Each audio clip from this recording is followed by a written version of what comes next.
right, guys, we are back with the buy and sell segment. It's been lots of fun doing this. We'll have a couple different segments, of course, going on during the playoffs, but this is the last week of this segment. Let's jump into our buy team that we are going to discuss here. We're going to talk about the St. Louis Blues.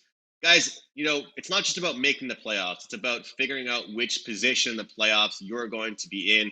The St. Louis Blues are fighting neck and neck for this certain position, not the top spot, but that second spot to figure out who they're going to play. They certainly have something to play for. They will take these games seriously this week. Number two, three winnable games approaching for them. They have the Bruins, the Sharks, and the Coyotes on deck. I believe they can sweep those games, at the very least, go 2-1 in those spots. And I know it's the Sharks, it's the Coyotes. You won't get great prices. As I talked about, as Carm talked about, don't be shy taking those puck lines against the Sharks and the Coyotes. They've been very successful, and the books are just starting now to catch up with those prices.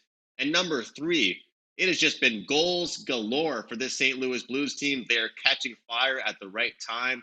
30 goals for the St. Louis Blues in their last 5 games. They are scoring. They're doing it in impressive fashion. Their power play continues to impress, and they're looking like a playoff team that might be worth a sprinkle for a Western Conference future at the odds we are currently getting with them. This next one might shock you guys here. My sell team, we are rocking with the Nashville Predators here. Look at the schedule they have. They have limped into the postseason.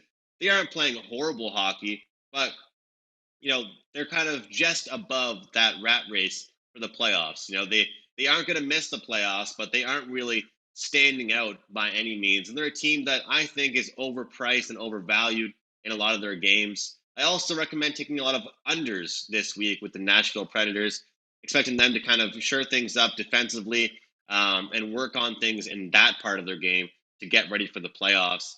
And it's a heavy schedule coming up for these guys. I mean, we have Tampa Bay, Calgary, Minnesota, not easy matchups, even if they have one or two players sitting, which I don't expect that to happen early in the week. It's a tough schedule here, guys, for the Nashville Predators. Oh, yeah, and to top it all off, they have struggled against top-tier teams. Take a look at their wins over the last 5 to 10 games, guys. It's been against weaker opponents. I mentioned Tampa, Minnesota, Calgary, teams that can score goals. I believe that will be tough for the Nashville Predators to show up and compete in those contests. We're selling a playoff team this week, guys. I am selling the Nashville Predators. There you have it for this week's buy and sell segment. Buying on the Blues, selling the Nashville Predators. Lots of great situations, lots of great scheduling spots. Hopefully, we can make some money with this week with these two teams.